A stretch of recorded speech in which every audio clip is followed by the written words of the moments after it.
Good day, students, parents. Now this video is a tutorial based on registering or signing up or accessing the online tutoring classes provided by Excel Tutor.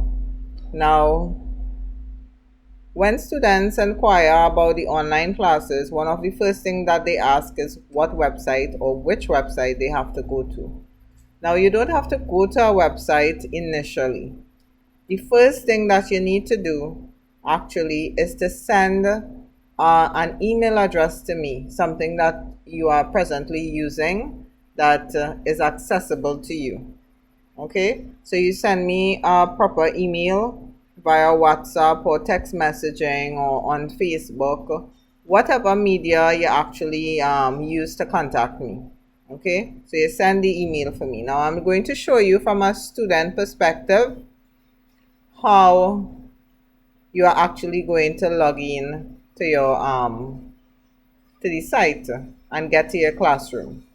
So I'm repeating that. I'm going to show you how to log into the site and actually get into your classroom. All right. So as you see here, now this is one of my old email addresses that I'm using to assist in this process.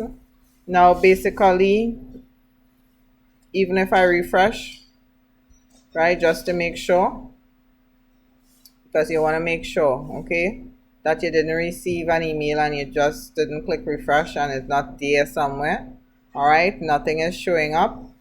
So the next step I will take is to go into my junk, because probably some people would actually have certain security measures on their emails, etc., to block unwanted emails or spams. Okay, so I'm seeing that I received an email from the administrator, right? My Moodle site.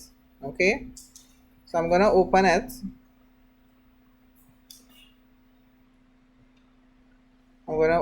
And I'm seeing here, right, where there's information to log in. Okay, so there's a lot of information here, but basically the shortcut to it all is basically you have the username, the password, okay, and you also have the actual link to the site to log in.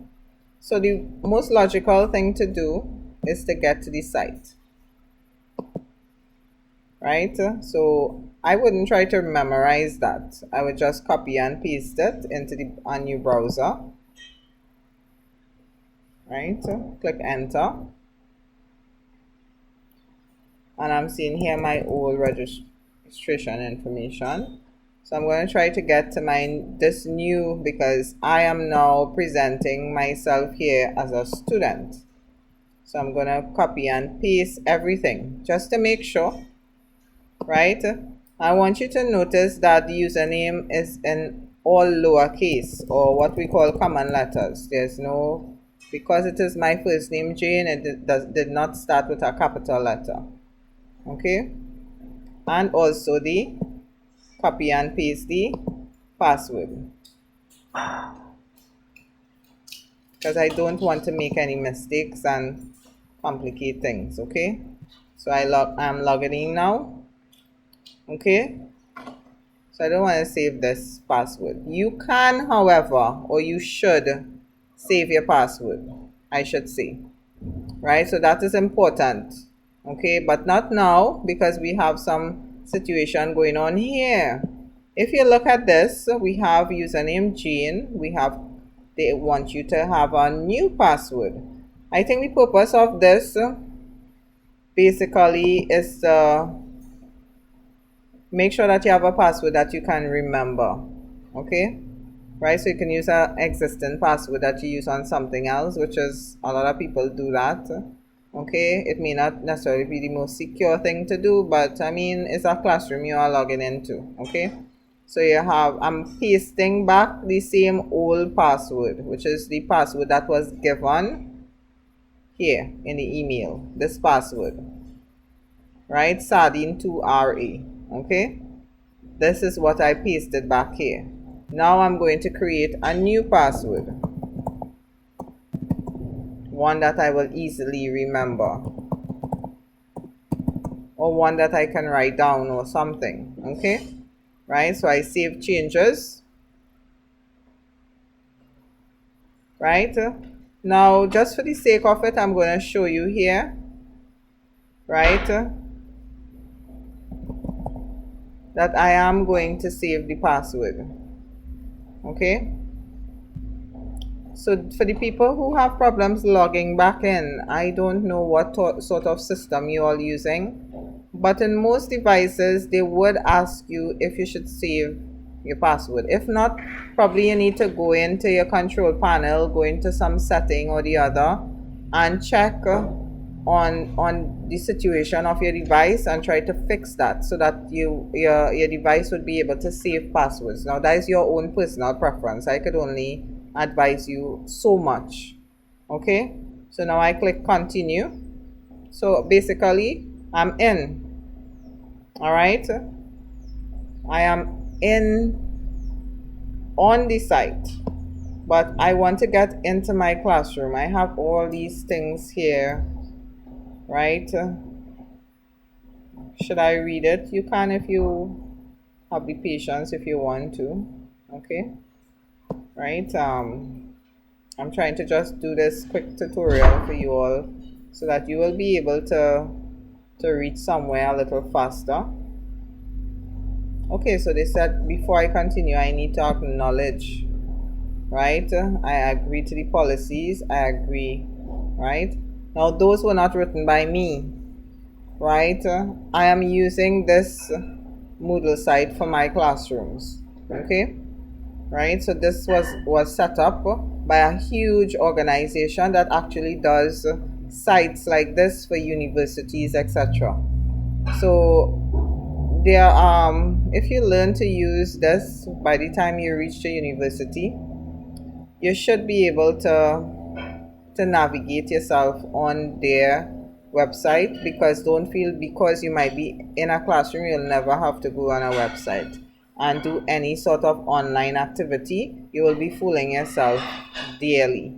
Okay, so they have actually a tour. You could click next and read, take your time and read whatever you need to.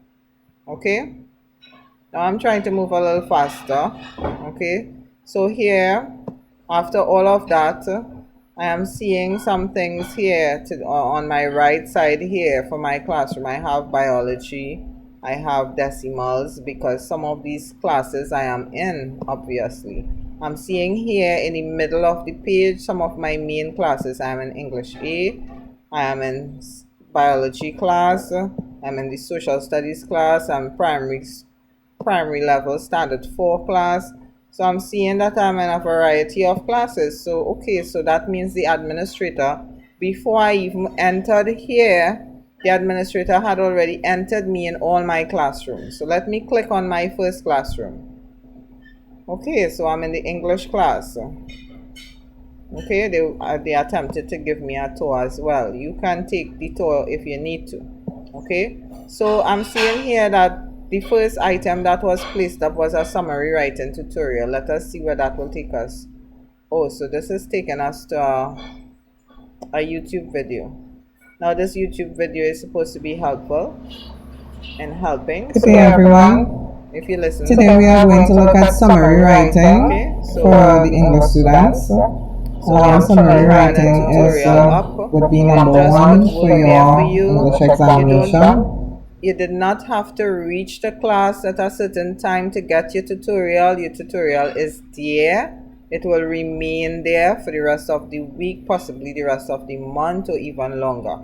Okay, for you to do. So every time you have a summary, you can go back and look at it. Now this one was an actual assignment. Okay, right? Now with the assignment, we have the questions here. Now it will ask you to, if you want to save the questions, to view them. Okay, this is the actual summary.